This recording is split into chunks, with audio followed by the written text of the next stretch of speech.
Well, Dr. Huiyao Wang is the founder and president of the Center for China and Globalization, and he joins me now. Thank you very much, Dr. Wang, for joining me.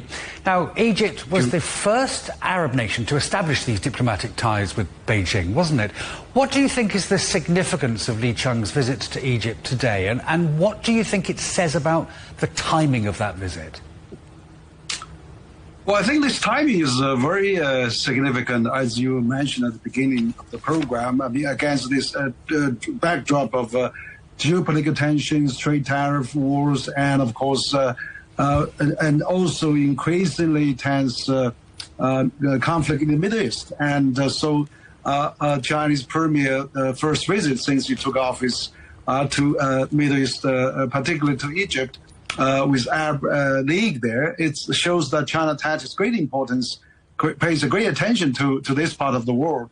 And also, I think that Egypt also is one of the biggest country in this region. And so the Chinese visit, of top leaders' visit to this place is really shows that, we want to collaborate, strengthen the cooperation, and also probably shows that China can play a major role in secure the peace and stability for the Middle East, and given this kind of a conflict, and also what happened in Gaza and recently in the MENA regions as a whole. I think this visit shows that China is really wants to put this part of the world also on top of China's foreign affairs agenda, because right after the BRICS summit, Chinese premier is visiting this place and shows that how much attention has been given to this place. It's interesting that you talk about the peacekeeping role that China may play in the Middle East, but also, of course, there's the influence when it comes to tariffs and when it comes to trade. You have to look at the Belt and Road Initiative to see the inroads that China is making in the Middle East. What do you think drives China's commitment to the Middle East? Well, there's many things. Of course, you're right. You know, there's many aspects of that. But on the other hand, you can see China is the largest trading partner with almost all Arab nations. And for example, in Egypt, China has this TED Suez Canal industrial park, which is one of the very successful cases there. Hundreds of millions or billions of dollars being invested. China has also built the highest high-rise in Egypt. That is really a very big, significant project there as well. Also, that China and Arab countries are partners on the Belt and Road project, which has been making a lot of progress in the infrastructure area.